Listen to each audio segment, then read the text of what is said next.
காரணம் என்ன தெரியுமா? என் இனிய நண்பர் நாராயணபாபு சார். அது மட்டும் இல்லை, சொல்றதை விட நீங்களே பாருங்களேன். ஒரு தெலுங்கு படத்தில், அதாவது நிழல் ரவி சாருக்கும் Harish Telugu hero, young hero, மாமா கேரக்டர் இவர் பண்ணியிருக்காரு. அந்த 2 பேருக்கும் நான் அட் எ டைம் பேச வேண்டிய நிலைமை. அவங்க சொன்னாங்க, நான் இவர் பேஸ் பேசணும், இது சாஃப்ட் பேசணும். நான் அது எப்படின்னு இப்போ நான் சொல்கிறேன். యాక్చువల్లీ నిఖిల్ రవిశ్వరన్, రవి ఎక్కడికి వెళ్తున్నావు? కాలేజీకి వెళ్తున్నాను అంకుల్. జాగ్రత్త, ఫస్ట్ డే వెళ్తున్నాం. అంటే అక్కడ చాలామంది రకరకాల మనుషులు ఉంటారు, వాళ్ళతో గొడవ పెట్టుకోకూడదు, నువ్వు నాకు మంచి పేరు తేవాలి, అర్థమైందా? అలాగే అంకుల్. నీకు వెళ్ళేటప్పుడు భోజనం తీసుకెళ్తున్నావు కదా? తీసుకెళ్తున్నాను అంకుల్. భయపడకు, ధైర్యంగా ఉండు, బాగా చదువుకోవాలి, అర్థమైందా? అలాగే అంకుల్, నేను వెళ్ళొస్తాను అంకుల్. Thank you uncle. இது ஃபுல் லெங்க் கேரக்டர். இது நான் ஞாபகம் இருந்து சொல்லியிருக்கேன். நான் அப்புறம் ஒரு படத்தில் அமிதாப் பச்சன் சாருக்கு தெலுங்குல டப்பிங் பேசினேன். தர்மேந்திரா சாருக்கு, சத்ருகன் சின்ஹா, இது மாதிரி நிறைய ஹீரோஸ்க்கு நான் பேசியிருக்கேன், ஹிந்தி ஹீரோஸ்க்கு. கிட்டத்தட்ட ஒரு 10 ஹீரோஸ்க்கு பேசியிருப்பேன். அமிதாப் பச்சன் சார் அந்த படம் ஒரு கமாண்டர் கேரக்டர். దేశద్రోహుల్ని ఏరిపారేయాలి, అది గుర్తుపెట్టుకోండి, వాళ్ళని కూకటి వేళ్లతో సహా పెకలించి వేయాలి, అర్థమైందనుకుంటాను. వెనుదిరగకండి, వాళ్ళని నాశనం చెయ్యండి, సమూలంగా నేలమట్టం చెయ్యాలి, అర్థమైందా? இது அமிதாப் பச்சன் சார். இது மாதிரி நிறைய இந்த இது ஃபார் எக்ஸாம்பிள், ஒரு சீரியலில் பேசிட்டு இருக்கோம்னு வச்சுங்களேன். ஹீரோ சீரியல்ன்ற நான் ஒரு படத்தில் என்ன ஆச்சுன்னா, நான் அதில் ஒரு வில்லன் கேரக்டர் பேசிகிட்டு இருக்கேன். அது சிரஞ்சீவி சார் ஹீரோ. அதில் விஜய் சாந்திக்கு வாய்ஸ் நான் கொடுப்பேன் நிலைமை. அவங்க பேஸ் இப்படி பண்ணிப்பாங்க, பண்ணிவிட்டு இப்படி నేను మాట్లాడుతున్నాను, మర్యాదగా నేను చెప్పిన చోటికి డబ్బులు తీసుకురా, లేకపోతే వదిలిపెట్టను அப்படின்னு விஜயசாந்திக்கு பேசுகிற மாதிரி நான் அவங்க என் வாய்ஸில் ரெண்டரிங் இருக்கும். இது மாதிரி நிறைய ஒரு வாட்டி டப்பிங் பேசும்போது என்டி ராமராவ் சார் நடிச்சிருக்கார், மோகன் பாபு சார் ஹீரோ. அந்த படத்தில் நான் ஒரு கமாண்டர் கேரக்டர் பேசிட்டு இருக்கேன், இங்கிலீஷ் டைலாக்ஸ் வித் படத்தில் ஸ்டார்டிங்லேயே இருப்போம். மேஜர் சந்திரகாந்த் நீங்கள் கேள்விப்பட்டிருப்பீங்க, செம்ம ஹிட். அது தெலுங்கு மேஜர். அது அந்த காலத்தில் இது மேஜர் சந்திரகாந்த் மோகன் பாபு சார் சொந்த படம். அதில் நான் பேசிட்டு இருக்கேன். ஒரு நாள் இது என்ன மறக்க முடியாத ஒரு நிகழ்ச்சிகள் இதெல்லாம் என் வாழ்க்கையில். உள்ள ஏவிஎம்ல மைக் முன்ன பேசிட்டு இருக்கேன், பின்னாடி டாக் பேக்லேருந்து எனக்கு வெரி குட் பிரதர் அப்படின்னு ஒரு வாய்ஸ் கேட்டது. பார்த்தோன்னே இப்படி திரும்பி பார்த்தோன்னே என்டிஆர் சார் பின்னாடி உட்காந்துருக்காரு. அவர் காம்பினேஷன் தான் பேசியிருக்கேன். அதுதான் அவர் வந்தோடனே நான் மைக்கை வச்சு உள்ளே போனேன். அவர் காலேஜுக்கு, சார் நான் உங்களோட நடித்தார் அப்பாராவ் சார், உங்கள் படத்துலலாம் நடித்தார், அவரோட பையன் சார் நான் அப்படின்னு. நீங்கள் யாருன்னு கேட்டார். நான் சொல்லிட்டேன். அவர் சொல்லியா, நீங்கள் சூப்பர் வாய்ஸ், உங்களுது வாழ்க்கையில் நல்ல பெஸ்ட் பொசிஷனுக்கு போவீங்க, உங்கள் குரல் அப்படி இருக்குது, எனக்கு ரொம்ப பிடிச்சிருக்கு, டெஃபினட்டாக நீங்கள் நினச்சது நடக்கும், என்னோட ஆசை உங்களுக்கு எப்பவுமே இருக்கணும் அப்படின்னு ஆசீர்வாதம் பண்ணார். அப்போ அதெல்லாம் எனக்கு மறக்க முடியாத ஒரு நிகழ்ச்சிகள். ஏன்னா ஆமாம் ஆமாம் நான் பார்க்குறேன்ட்டு அப்படியே உட்காந்துட்டு, அவர் வந்தோன்னே என்ன வெளில வந்துருங்கன்னு தான் சொல்லணும். அவர் எதுக்குன்னு சொன்னாங்க, அவர் உட்காந்துட்டு பேசணும் அப்படின்னு இருக்காரு. அவர் கேட்டோன்னே கண்டினியூ ஆகட்டும் அப்படின்னு இருக்காரு. அவர் அப்போவே 10 மினிட்ஸ் ஆச்சான், எனக்கு தெரியாது. ஆனால் பட் அவங்க சொந்த ஸ்டுடியோ ஹைதராபாத்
కూడా గురుగారు சொல்லுங்க.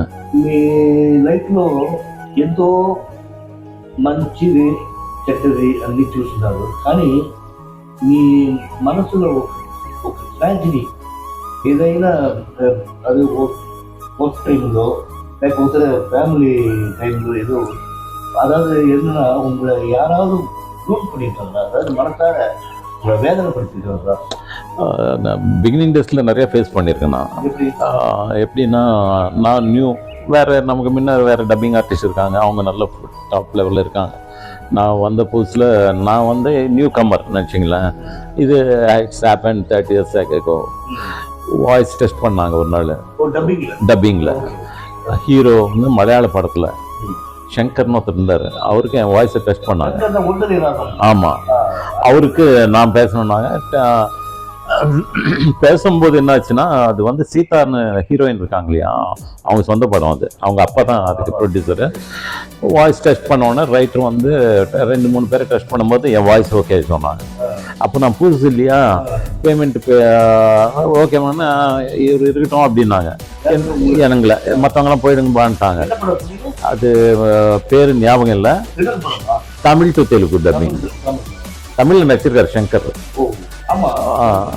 அப்போ டெஸ்ட் பண்ணும்போது ஓகே ஆயிடுச்சு அவன் குரலில்.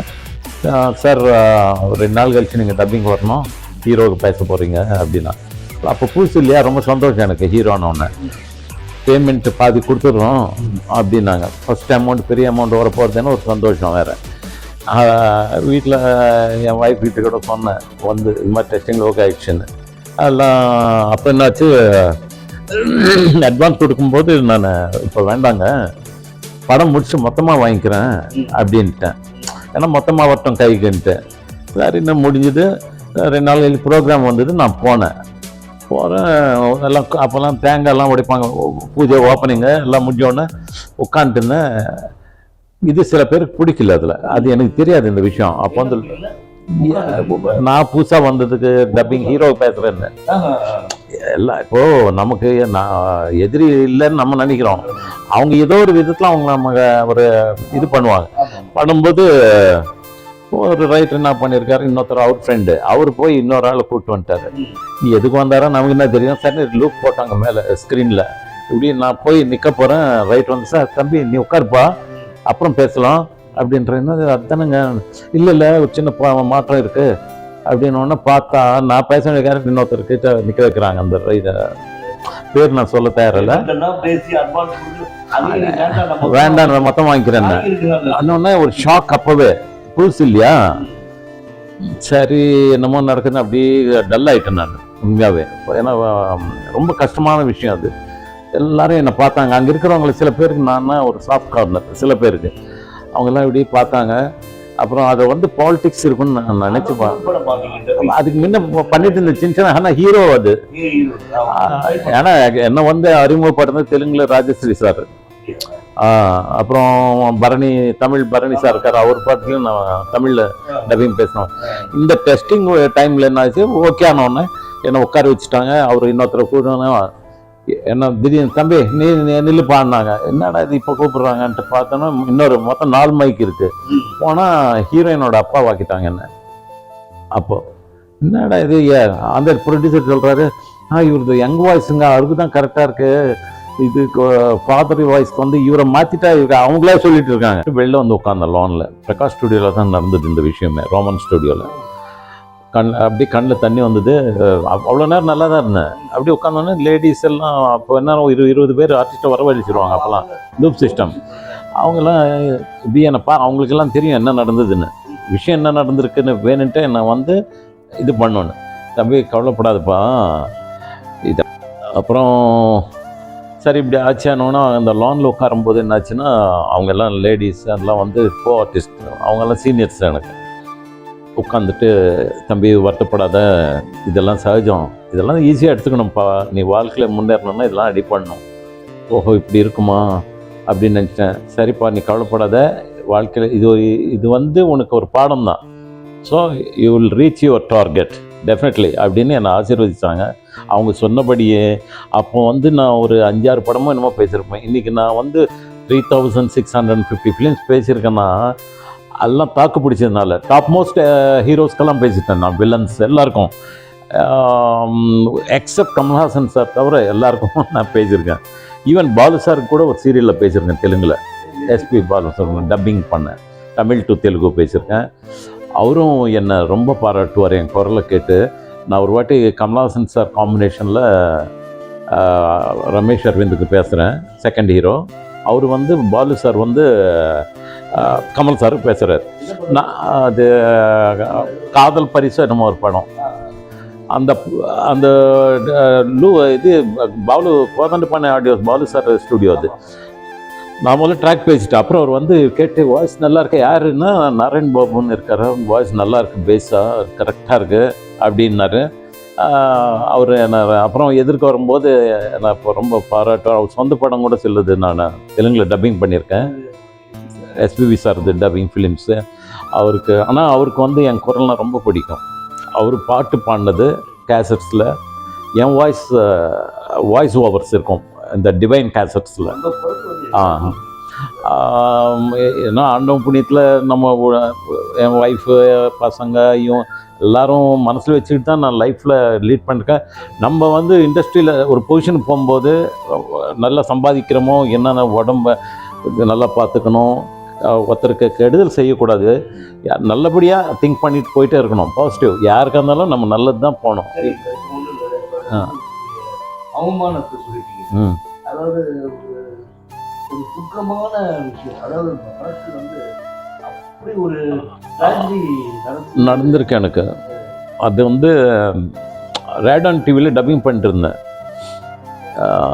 நெல்கல் ரவி சார் தான் அதில் ஹீரோ, ராதிகா மேடம் வந்து ஒய்ஃப் கேரக்டரு, ஜோடி. அவங்க டைலாக் பேசிட்டுருக்கேன். நான் வீட்டில் சொன்னேன், கொஞ்சம் லேட்டாகவும் எபிசோட்ஸ் பேசிகிட்டு இருக்கேன், ஒரு 9:30 வந்துடுறேன் அப்படின்னு.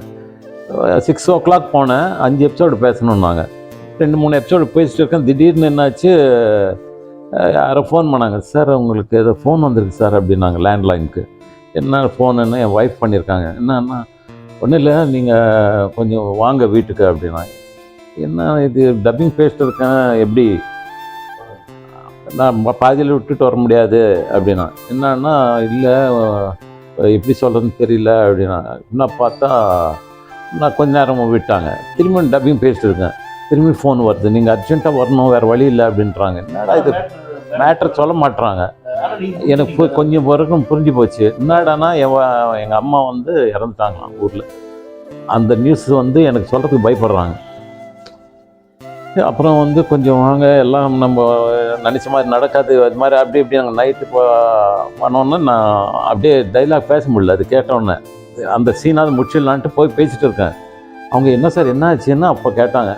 இல்லை எங்கள் அம்மா இது மாதிரி ஊரில் இறந்துட்டாங்க, இது மாதிரி. ஏன் சார் அது முதல்ல சொல்ல வேண்டியது தானே சார், இந்த வாரத்துக்கு 4-5 நாளுக்கு எபிசோட்ஸ் இருக்குது, நீங்கள் போய் என்னன்னு பாருங்கள் சார்னா. ஊரில் இறந்துட்டாங்கண்ணா.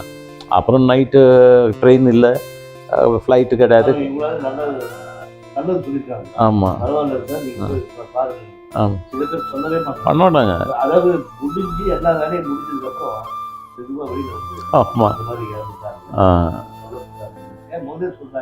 ஆமாம் எனக்கே நடந்தது சார். வீட்டில் வச்சுட்டு இறந்துருக்காங்க, நான் ஷூட்டிங் வந்துதான் ஆகணும். ஐயோ, அது ரொம்ப கஷ்டமான விஷயம். அது காமெடியில் எங்க நான் சிரிக்கிறதுக்கு நான் உள்ள அழுது அம்மா இன்னும் ரொம்ப கஷ்டமான விஷயம். அது வந்து அவங்க சொல்லலாம், சரி பரவாயில்ல இல்லைன்னா கூட வந்துதான் ஆகணும். வந்துதான் 15 ஆர்டிஸ்ட் எல்லாமே காம்பினேஷன் எடுக்கணும்னு சொல்லியிருப்பாங்க. ஆமாம், இதெல்லாம் வந்து சினிமாவில் வந்து நிறைய பேர் இந்த மாதிரி நடந்துச்சு. ஆமாம், எல்லாருக்கும் ஒரு ஆனால் நான் வந்து அது தெரிஞ்ச அப்புறம் கொஞ்சம் என்னன்னா, அம்மா அதுவும் ஊர் 1200 கிலோமீட்டர் தூரம் இருக்காங்க. 200 கிலோமீட்டர் ஸ்ரீகாக்குளம், வைசாக் தாண்டி. ஃப்ளைட் இல்லை, ட்ரெயின் இல்லை. காலையில் வந்து திருப்பதிக்கு போகணும். நான் காலையில் எல்லாம் ரெடியாக வச்சுருக்கோம். திருப்பதி தரிசனத்துக்குன்னா ஆல்ரெடி புக் பண்ணியிருக்கேன். நான் காலையில் போனோன்ட்டு காரில், நான் செல்ஃப் டிரைவிங் தான் எப்பவுமே. நீங்கள் நம்ப மாட்டீங்க, எனக்கு விஷயம் 9 o'clock தெரிஞ்சுது. 10 மணி வீட்டுக்குள்ளே வந்து எல்லாம் கட்ட கட்டுன்னு எல்லாம் துணியெல்லாம் அப்படியே நைட்டு திருப்பதி போகிற அந்த எல்லாமே அரேஞ்ச்மெண்ட்ஸ்லாம் அப்படியே வண்டியில் இருக்குது. வண்டி எடுத்து இங்கேருந்து நைட்லாம் ஓட்டிகிட்டு போய் என் ஒய்ஃப் பக்கத்தில் உட்காந்துருக்கா, பசங்க 2 பேரும் சின்ன பசங்க, போய் நான் தான் அங்கே கொல்லி வைக்கணும் எங்கள் அம்மாவுக்கு. போய் கரெக்டாக ஈவினிங் 4 o'clock போய் அன்ஸ்டாப் அன்பிரேக் டிரைவிங். ஆண்டவன் தான் அம்மா ஆசீர்வாதமும் எல்லாம். ஆனால் அவங்கெல்லாம் ஆண்டவன் ஆசீர்வாதம் இல்லாமல் நம்ம போக முடியாது. அது மாதிரி சிங்கிள் ஹேண்டிங் நைட்லாம் டிரைவிங் 1200 கிலோமீட்டர் போய் சேர்ந்துட்டேன். மத்தியானம் 3:30 மணிக்கு போய் அங்கேயே ரோட்லேயே வேஸ்ட்டு கேட்டேன். ஏன்னா இருட்டாச்சுன்னா பண்ண முடியாது. கேட்ட ரோட்லேயே அப்படியே ஃபேன் இது வேஸ்ட்டு கட்டிட்டு போய் எல்லாம் முடிச்சிட்டேன் காரியங்களை. ஆனால் அப்பா இல்லை, அதுக்கு முன்னே இருந்துட்டார். நான் தான். ஆனால் எங்கள் அம்மாவுக்கு கொள்ளி வச்சது நான் தான். ஆமாம், மூத்த பையன் நான் எங்கள் அப்பாவுக்கு. ஆனால் அம்மாவோட ஆசீர்வாதம், அப்பா பெற்றவங்களோட ஆசீர்வாதம் எல்லாருக்கும் இருக்கணுங்க. உண்மையாக சொல்கிறேன். நான் சொல்கிறது ஒன்று தான், பெற்றவங்களை எப்பவுமே ரொம்ப வருத்தப்பட விடக்கூடாது சார். அது சாபமாயிடும். அவங்களுக்கு நல்லபடியாக பார்த்துக்கணும். நீ லக்ஸரியாக எதுவும் வாங்கி கொடுக்க வேணாம். அவங்கள அன்பாக ஒரு வார்த்தை சொன்னாலே அவங்க சந்தோஷப்பட்டுருவாங்க. உண்மையாக சொல்கிறேன். ஒரு அம்மா அப்பாவுக்கு அதுதான் முக்கியம். எல்லாம் பக்கவாக அவங்களுக்கு என்ன அப்பா அம்மா பாசமாக பேசினாலும் அவங்க சந்தோஷமாக இருப்பாங்க.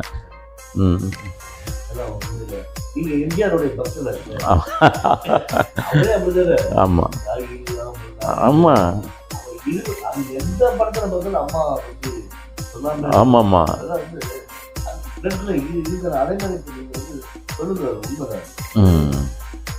சில பேர் அதை கடைபிடிக்கிறாங்க, சில பேர் சொல்ல முடியாம தவிக்கிறாங்க. அவ்வளோ வேற ஒன்று இல்லை. பட் இது வரைக்கும் கடந்து வந்த ட்ராஜடி, ஹாப்பினஸ், இந்த மாதிரி நல்ல அனுபவம். அதாவது 8 வருஷமா போயிட்டு இருக்கீங்க இல்லையா? டோட்டலி இப்போ இது வரைக்கும் 39 இயர்ஸ். 39 இயர்ஸ். ஆமாம். காலையில் 7 மணிக்கு டப்பிங் போனால் நைட் 1 o'clock தான் வீட்டுக்கு வருவோம். அப்போல்லாம் ஆமாம். அது இல்லாமல் எங்களுக்கு பாண்டிபேசரில் ஷாப் இருக்கும்போது அந்த கடையை வேறு எங்கள் அப்பாவுக்கு ஹெல்ப்பாக போவேன். ஆமாம். இதெல்லாம் ஏன்னா அப்பா அம்மாவோட ஆசீர்வாதம், உங்கள் மாதிரி நல்ல நண்பர்கள், டைரக்டர்கள், ப்ரொடியூசர், ரைட்டர்ஸ், இவங்க எல்லோரும் எனக்கு ஒத்துழைச்சாங்க. அவங்கெல்லாம் உதவி செஞ்சு தான் இன்றைக்கி நான் நல்ல பொசிஷனில் இருக்கேன். என் பசங்களும் நல்லா இருக்காங்க. என் பையன் அமெரிக்காவில் கவர்மெண்ட் ஜாப் பண்ணிட்டுருக்கான்.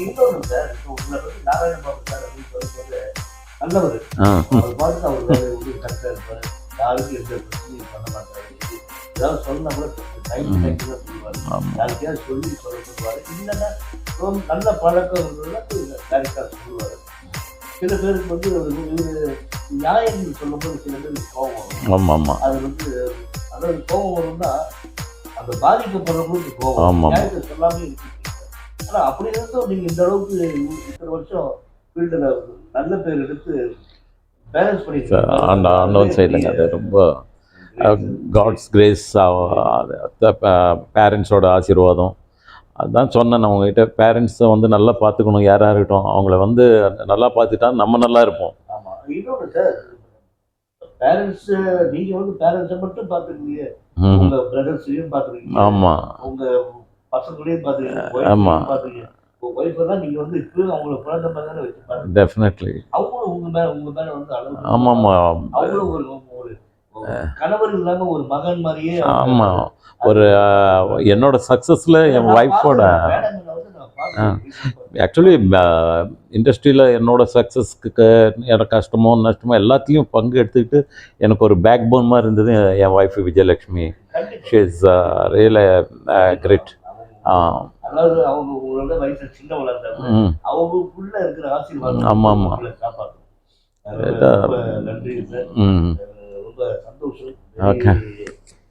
ரொம்ப எப்படி சொல்றதுன்னா, நான் என் மனசுக்குள்ள என்ன உங்களை பத்தி எப்படி நினைச்சிட்டு இருந்தோம் அது இப்ப நடந்திருக்கு. ரொம்ப நன்றி. இனிய நாள். இன்னைக்கு போல நீங்க என்னைக்கும் பல சாதனை பண்ணணும், நிறைய அவார்டு வாங்கணும். ரொம்ப நன்றி. அதாவது central government award, Tamil Nadu government, அதே மாதிரி உங்களுடைய ஆசைகள் எதுவாக இருந்தாலும் நல்ல நல்ல முறையில நடக்கும்னு நான் ஆண்டவனை வேண்டிக்கிறேன். ரொம்ப சந்தோஷம் சார். எனக்கு இந்த வாய்ப்பை கொடுத்ததுக்கு உங்களுக்கு மிக்க நன்றி. நீங்கள் இந்த மாதிரி சேனல்ஸு, நீங்கள் ஒரு ப்ரொடியூசர், டைரக்டர், ஆர்டிஸ்டாக இன்னும் மேல்மேலும் வளரணும். 10 பேர் உங்ககிட்ட ஒர்க் பண்ணோம், அவங்களும் நல்லா இருக்கணும். இப்போ என்னோட என்னென்னா நீங்களும் நல்லா இருக்கணும், அதில் நானும் இருக்கணுன்ற நினைப்பு தான் எப்பவுமே நம்ம மனசில் இருக்குது. நீங்கள் you will reach your target. God is great. மிக்க நன்றி. Thank you very much.